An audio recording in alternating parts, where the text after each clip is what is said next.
Bem-vindos ao Essencial Podcast, onde a comunicação é a base de tudo. Eu sou o Thiago de Oliveira e hoje eu tô aqui com a Nicole Bruna e um convidado mais que especial para falar da HQ Pílulas Azuis, do suíço Frederick Peters. E eu sou a Nicole, nós somos estudantes do 4º ano do curso de jornalismo da Universidade Estadual do Centro-Oeste e este podcast é um trabalho desenvolvido na disciplina de web jornalismo sob a supervisão da professora Evelyn Pegoraro. Sem mais delongas, vamos ao episódio de hoje.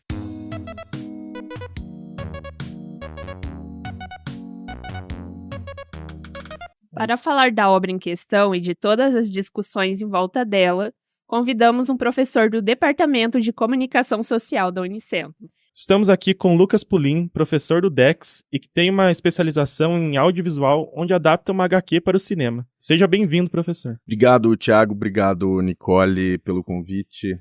Bom poder discutir HQ aqui com vocês. Nós vamos apresentar um pouco o Frederick Peters, que para nós dois foi uma surpresa, o professor também não conhecia, a gente fez uma conversa ali.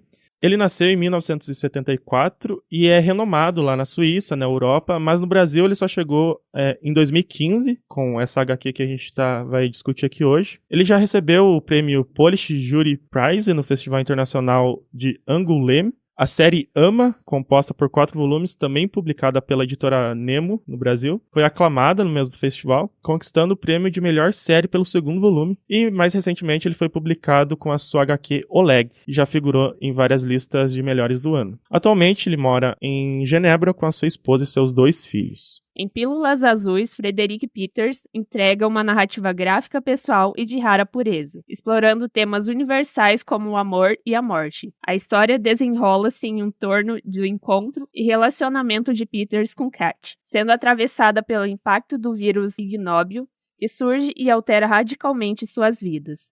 A obra aborda as emoções contraditórias que o autor precisa aprender a gerenciar: o amor, raiva e compaixão. Pílulas Azuis nos permite acompanhar sem sentimentalismo o cotidiano de uma relação marcada pelo HIV, lançando verdades duras e surpreendentes sobre o tema. Apesar da seriedade, a narrativa é leve e humorada, sendo considerada por muitos como a obra-prima de Frederick Peters. Estamos com o nosso querido convidado e eu queria que o professor desse suas primeiras impressões sobre a obra. Como que foi entrar em contato com essa obra? Primeiro, obrigado pelo querido professor. Eu não conhecia também, né? E quando vocês me convidaram e fizeram a proposta de leitura dessa HQ, eu aceitei na hora, assim, porque eu sou leitor de HQ já há muitos anos e eu não conhecia, né? Nunca tinha ouvido falar do autor e também nunca tinha ouvido falar dessa obra. E, nossa, eu achei assim, foi impactante para mim, né? Porque, como a Nicole falou, né, aqui na resenha, ele trata ali de um assunto pesado, né? Que é justamente a convivência com alguém que tem HIV e é interessante porque a personagem, né, já coloca para ele do começo, né, que ela tem HIV e a gente fica a todo momento, né? Pelo menos eu tive essa sensação. É uma sensação, como é que eu posso dizer? A gente sempre fica esperando o pior, né? E a gente sempre eu ficava esperando, falei, nossa, vai acontecer alguma coisa ali. E não, né? O HQ passa, termina, mas de uma maneira extremamente leve. E para mim foi surpreendente, assim, a forma como ele conseguiu narrar, assim, eu não conhecia, fiquei, vou procurar mais coisa dele, assim, porque realmente ele é muito bom. Pra mim também, não sei se a Nicole concorda, eu acho que o principal trunfo dessa HQ é tratar de um tema tão difícil, tão complexo, mas de uma maneira tão leve e que não deixa simples, não deixa raso o assunto. Ele ainda continua tratando com uma seriedade, mas com uma leveza que eu acho que é necessário para a gente conseguir desmistificar algumas coisas que giram em torno da HIV. Em alguns momentos da obra, a gente até esquece que a personagem tem o vírus. Isso é uma sacada genial do Peters, porque ele não trata, diferente de outros autores, a personagem como uma vítima da doença. Ela é uma pessoa comum vivendo uma história de amor como qualquer outra. O que para mim me tocou muito é que ele é da mesma geração que eu, né? Ele é só um pouco mais velho do que eu, então assim, mas nós crescemos ali entre os anos 80 e os anos 90, que é justamente quando a AIDS, né, ela é muito, ainda hoje, né, ela tem ainda essa carga negativa, mas naquela época, nos anos 80, final dos anos 80, nos anos 90, que é quando ele conhece ela, né, 90, 2000 ali, ainda era muito estigmatizado ainda como, é uma doença de homossexual, né, e se você contraiu HIV, você está condenado à morte. E como eu digo, como a gente é da mesma geração ali, eu e o autor, né, temos a mesma idade, mais ou menos, ele fala muito disso, dessa insegurança dele e dela também, né, em se relacionar com alguém com HIV. E isso para mim foi muito chocante, muito impactante, assim, né? Porque eu me coloquei muitas vezes no lugar dele ali. Né? Hoje, claro, hoje a gente tem a internet, a gente tem informação, né? Claro, se você quiser, você tem informação, a gente tem internet. Os tratamentos estão cada vez mais modernos, né? E a sobrevida. Então as pessoas conseguem ter uma vida normal, né? Como ele mostra ali. Mas naquela época era tudo muito obscuro, né? Então eu me coloquei muitas vezes no lugar dele ali. E o quanto ele conseguiu ali levar aquilo, como a Nicole falou, né? Pô, por causa do amor que ele tinha por ela, né? E isso ele coloca uma outra questão que ele fala ali, que eu acho muito interessante, que quando eles vão discutir sobre contar ou não contar para os pais dele, né? Que ela e o menino, o pequeno ali, tem o HIV, ele fala, poxa, mas para quê? Né? É a mesma coisa, eu preciso contar que você tem diabetes, eu preciso contar que você tem hipertensão, né? Não preciso contar, então por que eu preciso contar que você tem HIV, né? Precisamos naturalizar essas coisas, né? E eu acho que ele consegue mostrar muito bem isso. Professor, na sua opinião, existe algo na narrativa do Peters que a torna singular e relevante para os temas que abordamos em comunicação? Então, eu acho que justamente são algumas coisas, né? Primeiro, esse papel nosso do jornalismo em quebrar preconceitos, em trazer informação, em trazer esclarecimento, né? Eu acho que isso é esse é um papel do jornalismo e ele faz isso com a HQ, né? Ele traz esse esclarecimento, ele traz uma informação, não é só a história dele, ele é absolutamente informativo, principalmente nos momentos que ele vai no médico. O médico explica muita coisa ali para ele, então eu vejo que ela tem esse caráter informativo próprio, né, nosso, do jornalista, que precisa trazer informação para combater preconceitos, mentiras, né? E a questão da linguagem, né? Essa questão da própria linguagem da HQ, dessa narrativa, ele, de uma certa maneira, ele chega a ser meio documental, né? Até o final, quando ele vai entrevistar ali a filha, e aí você descobre que eles tiveram uma filha, o menino, né, que já está grande, a esposa, ele traz essa carga documental também, né? Então eu acho que ela conversa muito, dialoga muito, embora seja, né, uma peça aí de ficção, né? É autobiográfico, mas claro, ele ainda fala, ele brinca, né? Não é que ele inventou coisa, mas ele dá aquela polida, né? Que é a licença poética, mas é absolutamente informativo, né? Eu acho que isso liga muito com a comunicação.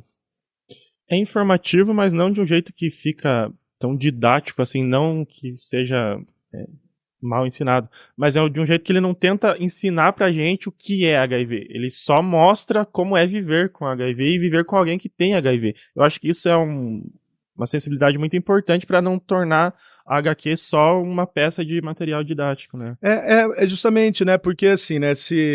E aí eu acho que a gente pode até fazer uma crítica mesmo à nossa profissão, né? Muitas vezes a gente acaba ficando didático, como você falou, e meio que impositivo, né? Então você deve fazer isso, você deve fazer aquilo, né? E, por exemplo, eu não tenho HIV, né? Mas eu posso, claro, vou fazer uma uma história, uma matéria, às vezes sobre o HIV e tal. Só que aqui ele está mostrando uma vivência, né? Aqui ele está mostrando uma realidade do dia a dia dele, né? Que ele, de uma certa maneira, ele é muito mais profundo do que se eu, por exemplo, enquanto jornalista, eu fosse fazer uma matéria, né? E ele é bem isso, ele não está sendo didático, ele está mostrando como é possível viver e né, ter relação sexual, crescer como a criança cresce, né? A pessoa vai ter que fazer um tratamento pro resto da vida, mas, poxa, né, eu tenho um problema que eu faço um tratamento pro resto da vida, tá? Eu vivo com isso, sem problema, né? Então eu acho que é bem isso, sim.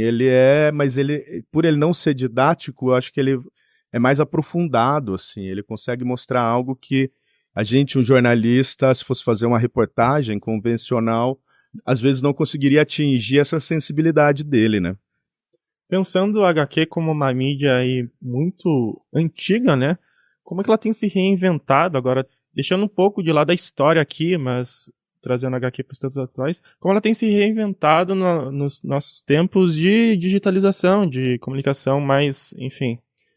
Eu acho que a HQ, na verdade, ela, por muitos anos, assim, por muitas décadas, né, principalmente ao longo do século XX, ela foi encarada muito como um produto para criança, né? Então a gente vê até pelo nome, histórias em quadrinhos, né? O fato de você chamar de quadrinhos, embora, né, ele seja porque ela é feita em quadros, mas o quadrinho, né, você colocar isso no diminutivo já dá um formato, uma conotação de algo menor, de algo para criança.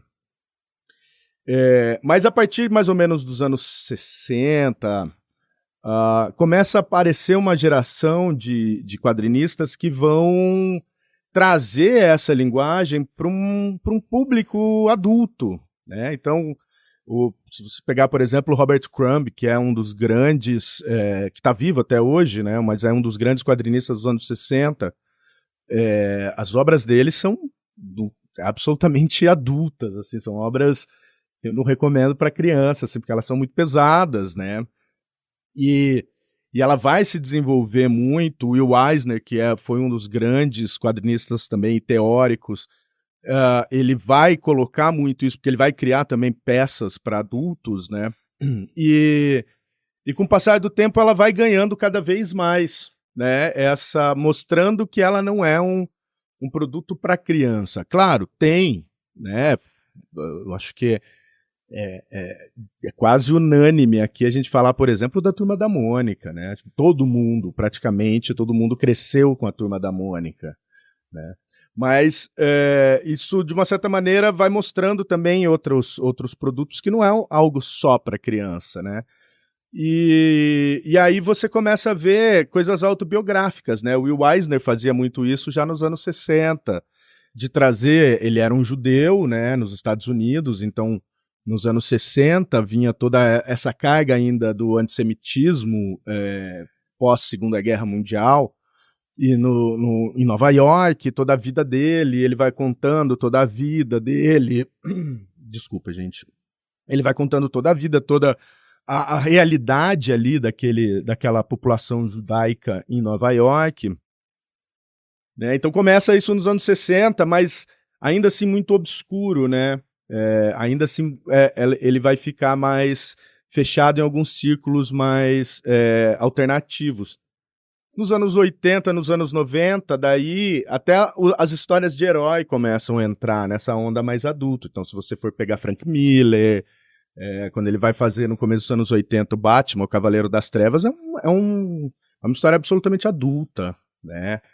E aí acaba essa linguagem acaba crescendo de uma maneira muito interessante, até no jornalismo, né?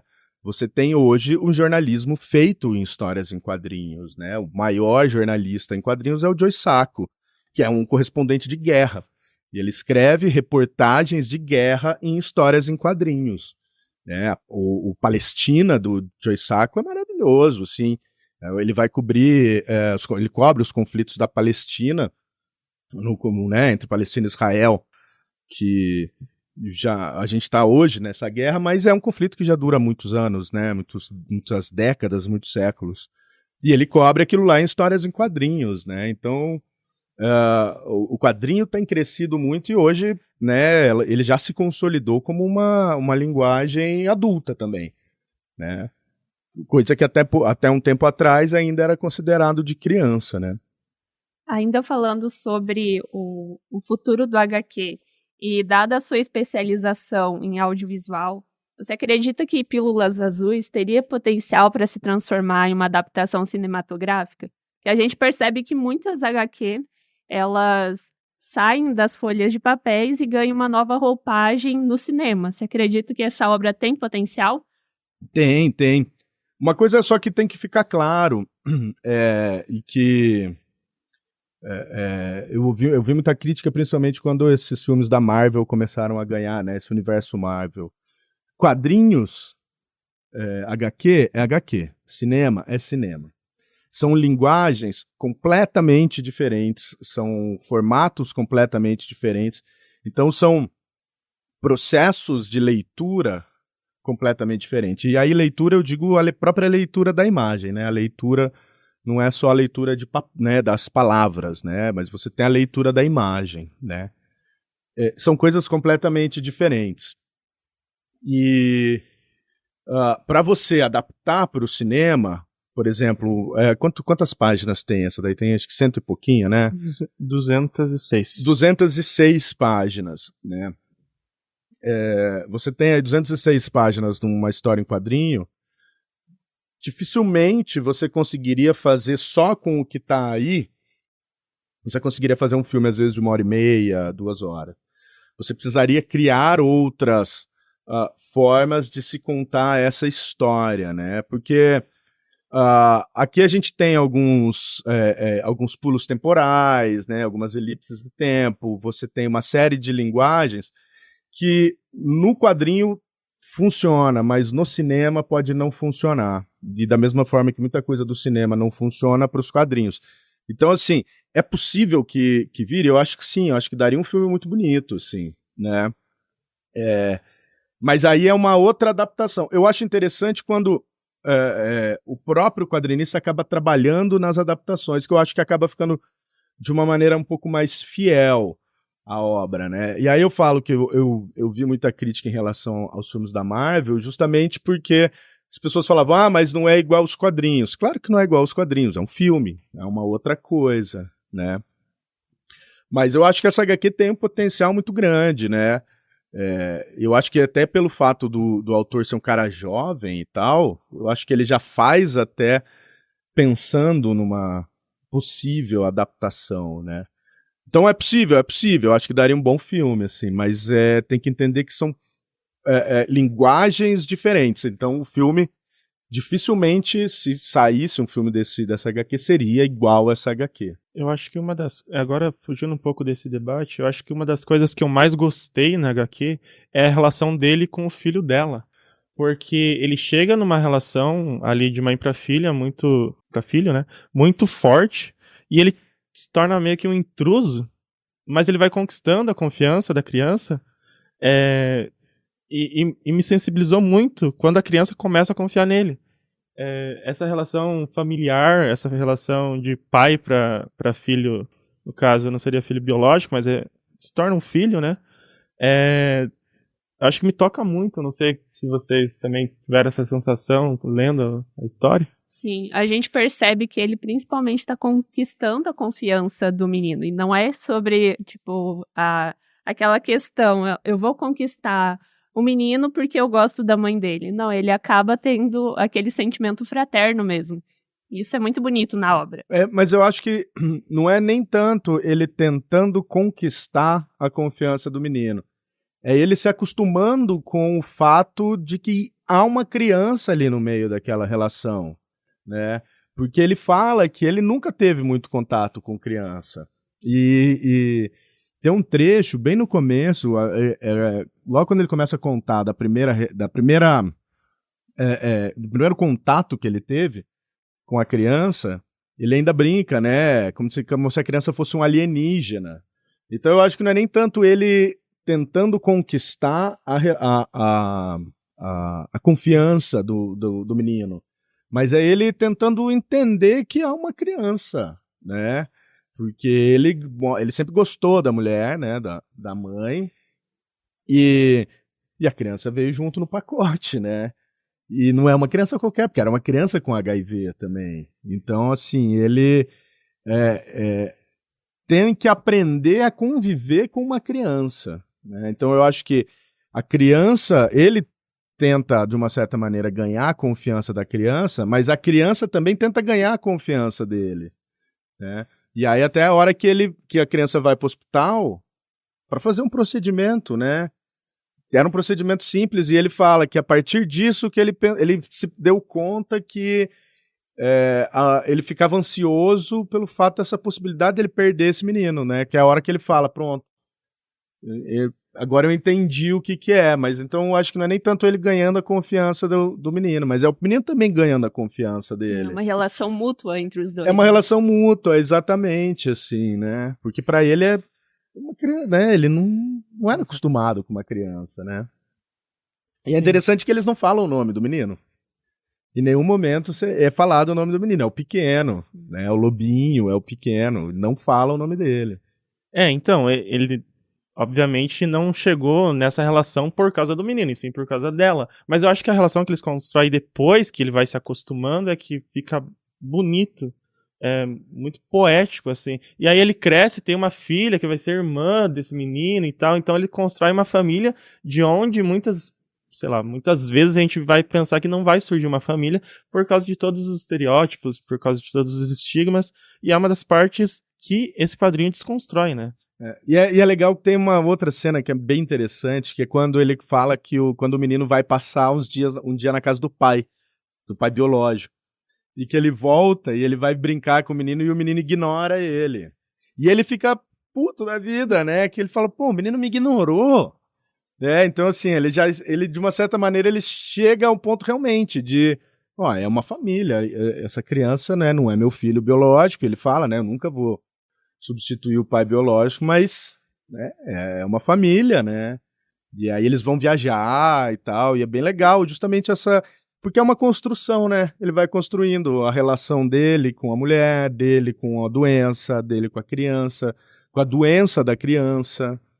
E sem romantizar, né? Porque realmente é uma situação difícil. Não é como se ele fosse lá, aceitasse 100% de coração. Não, ele tem vários incômodos com aquilo. Até o diálogo que ele tem com o Mamute, né? Que ele coloca muito dos próprios preconceitos dele, né? E tem uma hora que também me chamou muito a atenção, que ele tá conversando ali com o Mamute, que é um sonho, né? E eles né, questionam, poxa, será que a doença não é uma maneira de te ligar, né, de fazer essa ligação dele com a mulher? Né? Será que se ela não tivesse uma doença, a relação deles seria dessa maneira? Né? E ele se questiona muito isso, né? Então é interessante porque ele realmente não romantiza isso, porque ele também tem medo e ele fica bravo, né? Ele fala em alguns momentos, ele mostra o quanto ele às vezes se incomoda pelo fato da mulher ter os momentos dela de depressão, né? Porque óbvio, ela tem uma doença e tal, e que até um tempo ela era uma sentença de morte. E às vezes ele fica bravo com isso, né? Poxa, eu tô aqui, eu que tenho que ter o meu lado, só eu que tenho que ser o cara positivo, né? Então é bem legal porque ele também mostra que não foi fácil para ele também, né? Não é... A gente percebe uma construção da jornada do herói. O autor, no começo, ele tem uma visão mais estigmatizada sobre a doença. E ao longo da narrativa a gente percebe o quanto que ele amadurece em relação a isso e percebe que a doença é sim difícil, mas ela não priva a pessoa de viver. Não, e eu acho que ele constrói muito isso através da relação sexual, né, que ele tem com ela. Que aí ele é muito presente a questão do sexo, né? Então, desde a primeira vez que ele vê ela, quando ele tinha 19 anos, né, que ela tá com uma blusa branca e entra na piscina, que ele fala dos seios dela, até quando eles se relacionam a primeira vez, que ela conta pra ele, antes de tudo, ela conta pra ele que ele tem HIV. E mesmo assim ele pede pra ela ficar mesmo com medo, né? E aí ele ainda comenta, fala assim, ela passou a noite, mas não foi nada sexual, assim, porque eles ficaram com medo. E aí isso vai mudando, né? Você vai vendo o amadurecimento deles em relação ao sexo. Então, a primeira vez que estoura a camisinha, que eles vão no médico apavorados, o médico fala, gente, não é assim. Até uma hora que o médico, pra ele, dá a sugestão assim, ó, ela tá controlada, tal, eu acho que é possível que vocês não precisem usar o preservativo, né? Até o amigo dele questiona, e aí ele fica, não, mas imagina. Mas aí no final, eles já, né, mais velhos, com a filha e tal, e ele fala que eles chegaram ao ponto agora de fazer de ter sexo, de fazer a relação sexual sem o preservativo. Então, eu acho que é interessante porque ele vai mostrando o próprio amadurecimento deles por conta do sexo, que sempre foi algo muito presente na vida deles, né? E isso eu acho que é uma quebra também, né? É uma forma dele mostrar que realmente a pessoa tem uma vida normal, né? O HIV, ele fala, ela faz o tratamento correto. Ela fazendo o tratamento correto, não é que ela tá curada, ela só não tem o vírus circulando no corpo. Então eles fazem de tudo, ele tem uma vida absolutamente normal. E eu acho que isso é legal porque ele mostra através do sexo, que é justamente, eu acho que o maior estigma, né, do contágio pelo HIV, que é o sexo. E que por isso que por muitos anos foi relacionado é a praga homossexual e não sei o quê, porque se pega pelo sexo, pelo beijo, né? E ele vai mostrando que não, né? Eu acho que isso foi muito interessante, essa forma como ele mostrou. Ele vai se despojando dos próprios preconceitos, mas não sozinho, ele conversa com as pessoas, né? Eu acho que a conversa é muito importante pra gente desestigmatizar isso. Ele fala com um amigo, né? O amigo ainda pergunta assim, né? Fala, poxa, mas, né? E aí ele conta como é que foi a reação do irmão dele, né? Quando descobriu. Ele conversa muito com o médico, é bem isso, né? Ele conversa com as pessoas e ele tenta mostrar, né? Por exemplo, principalmente nesse diálogo com o amigo, né? Ele tenta mostrar que não tem nada a ver, absolutamente nada a ver o fato. E o amigo, né, fica preocupado. Mas ele fala, não tem problema, né? Não tem problema. Eu acho que a própria criação dessa HQ também é um diálogo com ele mesmo, né? É um diálogo que ele faz pra realmente colocar pra fora tudo o que ele passou e, enfim. Mas você vê que no começo, quando eles estão discutindo justamente a questão dos pais dele, de contar ou não pros pais, ele fala, poxa, por que eu não faço uma HQ, então? Contando pra quando eles lerem, eles verem que não tem nada a ver, né? E ele fala isso no começo e ele retoma no final. Olha, a HQ tá pronta, né? Então, assim, e aí ele fala, né, que ele fez a HQ durante esse processo de descoberta dele, né? Então é justamente isso, né? Ele tá dialogando com o leitor também, mostrando pro leitor, explicando pro leitor sem ser didático. É uma vida normal, assim, não é nada de uma sentença de morte, não. Ele faz absolutamente de tudo, a esposa faz absolutamente de tudo. O menino cresce absolutamente normal, com namoradas, com amigos. Claro, ainda há o preconceito? Sim, né? Mas eles têm uma vida absolutamente normal, assim.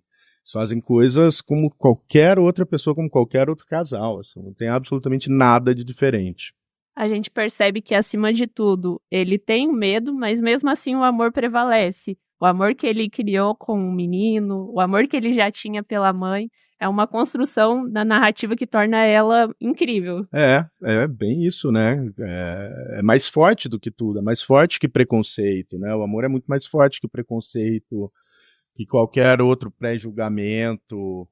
Ele fala a todo momento, né, o quanto ele não gosta da ciência, de rótulo e tal, mas é a ciência que acaba permitindo que eles tenham uma vida comum, né, uma vida normal, né, isso é interessante, assim, mostra quanto ele fica bravo, né, com a ciência. Uhum. Aqui a cena do mamute é muito boa. A cena do mamute é incrível, né, porque na verdade é um diálogo com ele mesmo, né? E é quando o Mamute coloca os preconceitos na cara dele, né? Joga os preconceitos na cara dele, né? Isso é maravilhoso. Ele trata da... Não sei se precisa entrar nessa parte, mas ele trata da ciência justamente na cena do Mamute. Ele começa, o primeiro diálogo da HQ é sobre a ciência. Uhum. Que ele fica bravo, que ele fala assim, pô, mas como é que a ciência pode falar como a gente deve ou não deve viver? Né? E aí com essa questão ele fala, né? Com o Mamute ele fala muito disso, né?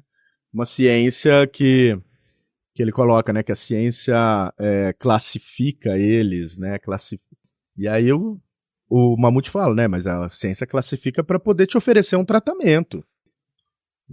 Não é que a ciência está segregando alguém. Quem vai segregar é a sociedade, não é a ciência. A ciência classifica a pessoa portadora do HIV para poder fazer um tratamento, né, para desenvolver. E é o tratamento que permite que eles tenham uma filha, e a menina nasceu sem o HIV, né? Então, isso é uma vida normal como qualquer outra, né? Como eu já comentei aqui, eu não sou muito versado em histórias em quadrinhos, então eu não sei exatamente avaliar o traço dela, o desenho, as formas, de um jeito mais, assim, elaborado. Não sei, o professor que é um pouco mais experiente, tipo, isso aqui influencia tanto na história? Eu acho que, na verdade, a questão da qualidade do traço, eu acho isso, pra mim, na minha avaliação, eu acho muito... não diria subjetivo, mas eu acho é o menor dos problemas. Porque eu vejo esse tipo de obra mais autobiográfica e esses desenhos como uma forma de como é que eu posso dizer? De aproximar mesmo o leitor com a vida daquele personagem. É a forma que o próprio personagem, o autor, está se vendo. Né? Se você for pegar, por exemplo, uma das HQs que para mim é uma das mais lindas, assim, que eu trabalho até com o pessoal do primeiro ano, que é Persépolis, da Marjane Satrapi.